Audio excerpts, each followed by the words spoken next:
Hey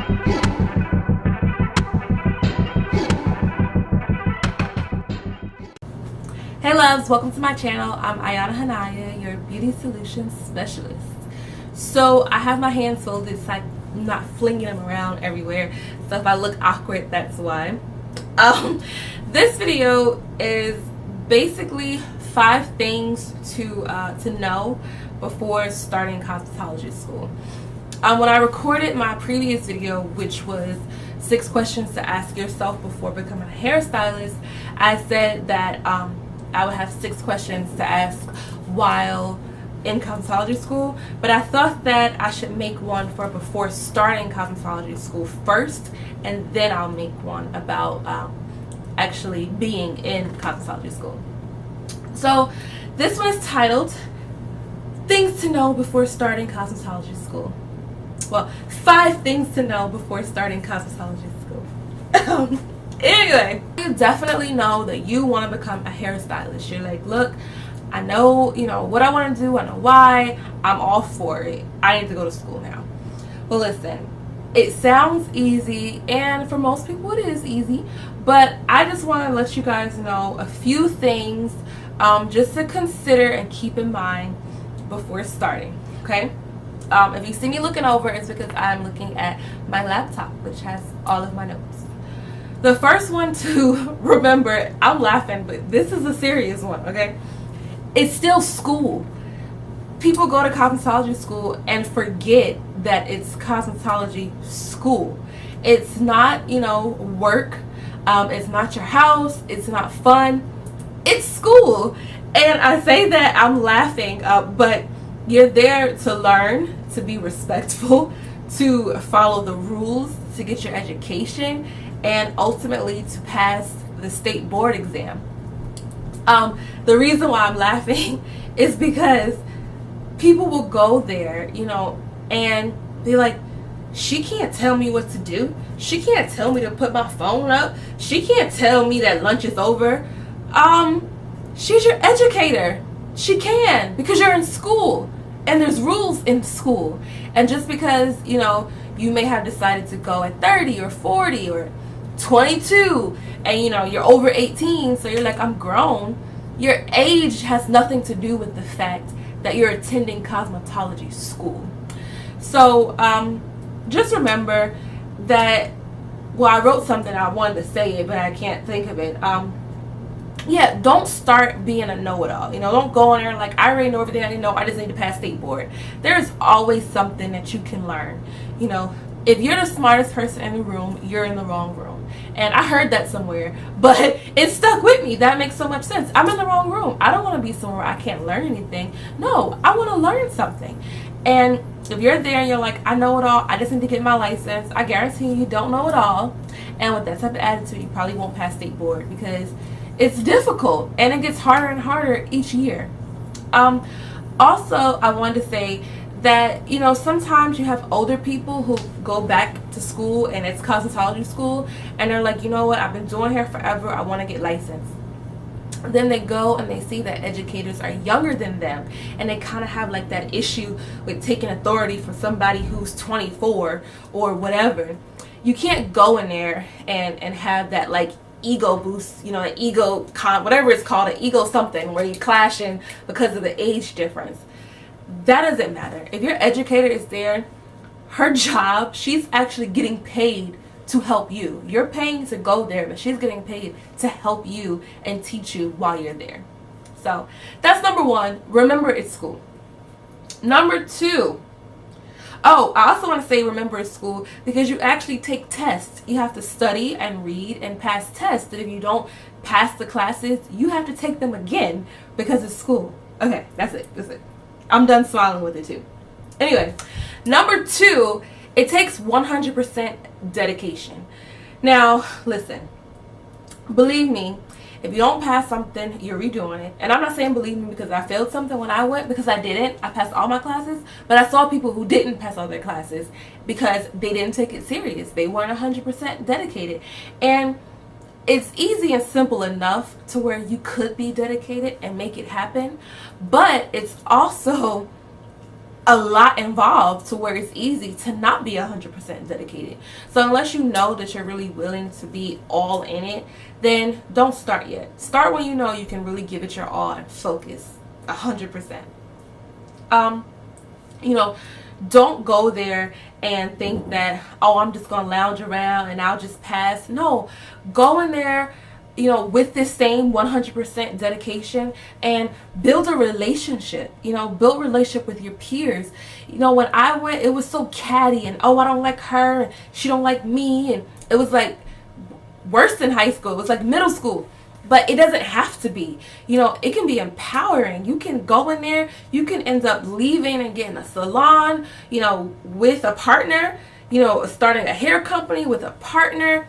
I know when I was in there, when I started, I had no desire to do makeup and make money for it, but I met someone who did makeup, and when she saw me do makeup, she said, why don't you do makeup and make money? And I was like, you can't make money doing makeup. And she was like, yes, you can. And I was like, oh, okay. You know, and then I met somebody else.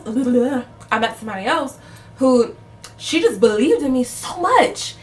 And like, I didn't even believe in me as much as she believed in me. And she's like, look, friend, you could do this. And I'm like, okay. And she's like, no, you can do this. You got this. You can do that. You got this. You can do that. What you mean you don't want to do that because you shy? You better get over that. And I'm like, okay.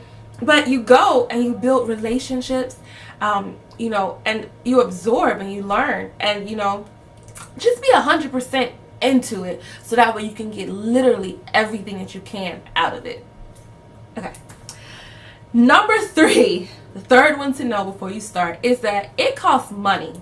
And most schools are 5 days a week and like from 9 to 5. That means you can't work your 9 to 5 and go to school from 9 to 5. So consider that you may not be working while you're in school, or you may have to work after school or overnight, which if you're working overnight and you're tired and you're getting to school late, you're not 100% dedicated.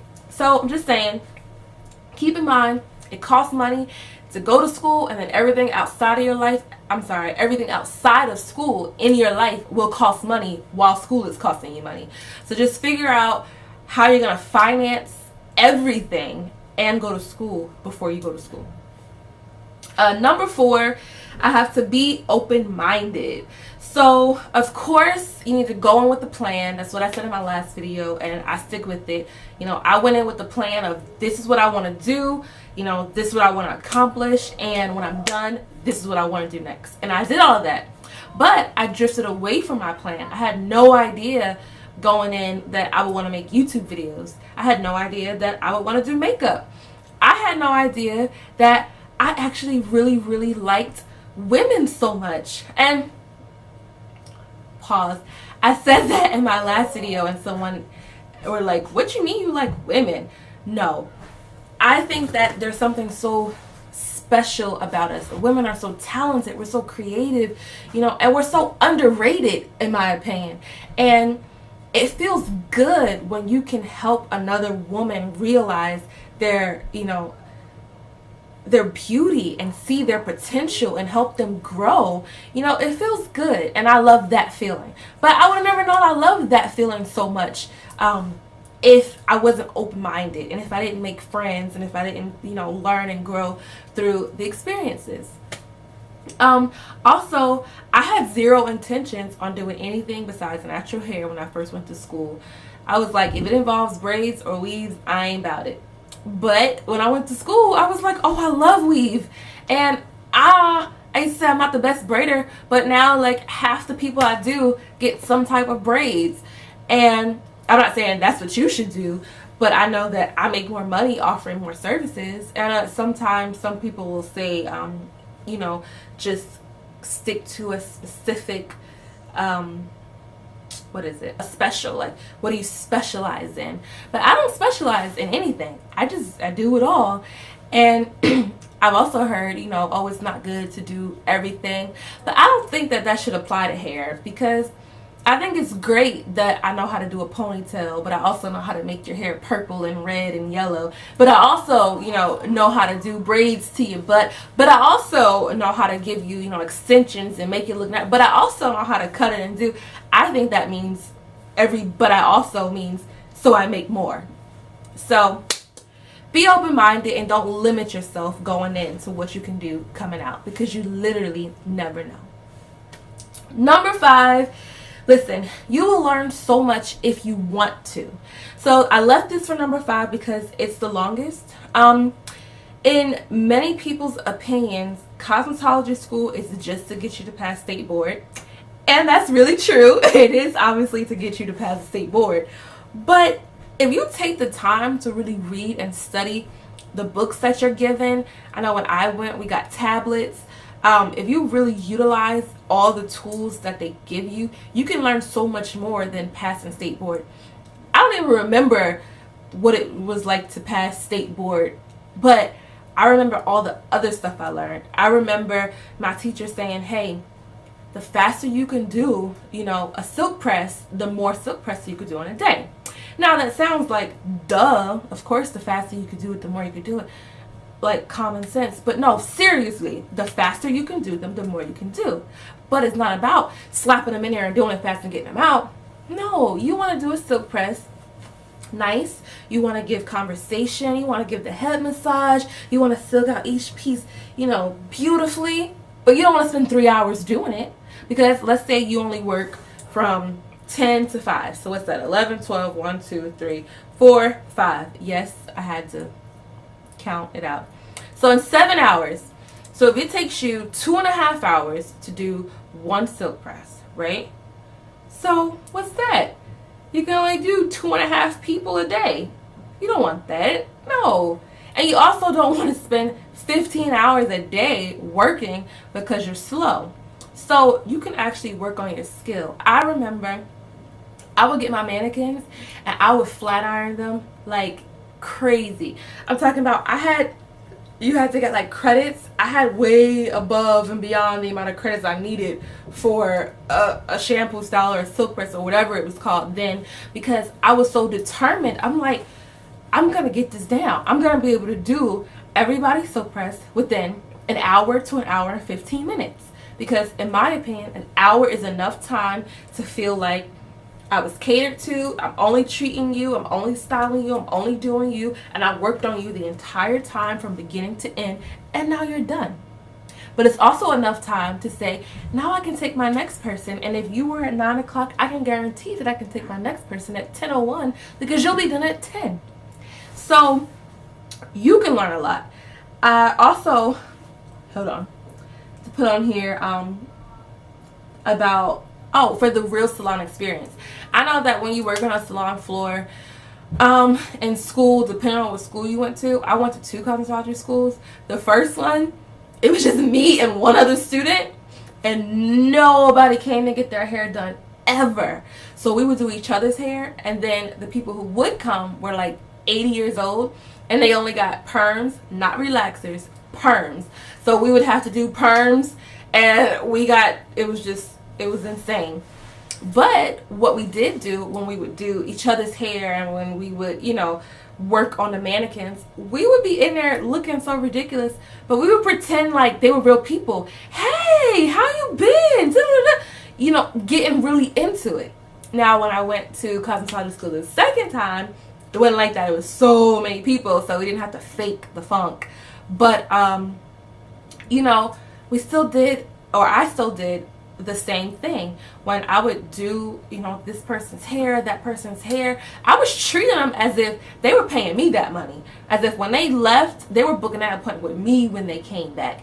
And as if when I was done with school, they were coming with me to my salon. And it worked, because I still do about 12 people who actually used to come to me when I did their hair at school. So it paid off. You can really learn something if you want to. What else did I have to say? Use your educators. Listen, those educators are there because they want to be there. I promise you, they're there because they want to be there. Because I promise you, they can probably make more money working in a salon all day on a Friday than they do hourly at the school. So if they're there, because they wanted to be there. That means they went to cosmetology school, waited, because you have to be licensed for a certain amount of time before you can go back to get your educator's license. So they went to cosmetology school, practiced cosmetology, and then went back to school to get their educator's license. They want to be there. So they're there. Use them. If your cosmetology teacher is there and you know that she's, you know, experienced and seasoned in the industry, ask her questions. I would ask Miss Karen, right? Almost every other day, I'd go up to her with my tablet. You like this website? And she would be like, that's not what you're supposed to be doing. I'm like, I know, that's not what I'm supposed to be doing, Miss Karen. But I want to know if you like it. What do you think about this? And she's like, let me see. She'll look at it. I don't like that.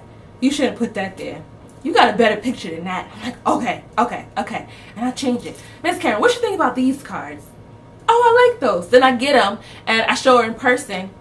They look better on a computer. So I'm like, okay, toss them. You know, I used my teacher. We had a teacher that came later, and she taught us all about colors and, you know, different formulas. And with her, everything was very mathematical, and she broke things down differently. Another teacher, she owned and currently owns a hair salon, running a hair salon with a student that she met before, or that she taught before. So I asked her questions. Hey, how much is your shop? How much do you pay for this? Well, how many people you have in there? Well, how long you been doing it? Well, would you utilize your educators while they're there, because they are there to help you, okay? I think I said this in another video too, but they are. You're paying to go there, and they're getting paid to help you, and that's all that matters. So hopefully you learned something from this video. Hopefully it was something that you can take away and use. If you did learn something, if you did get anything out of it, please like it and subscribe to my channel if you'd like more. Feel free to comment or email me, or, you know, any of that stuff. And feel free to share the video if you think you know someone who it will help as well. I tried not to move my hands so much, but I'm sorry if I did. Okay. But anyway, thanks so much for watching, you guys. Bye.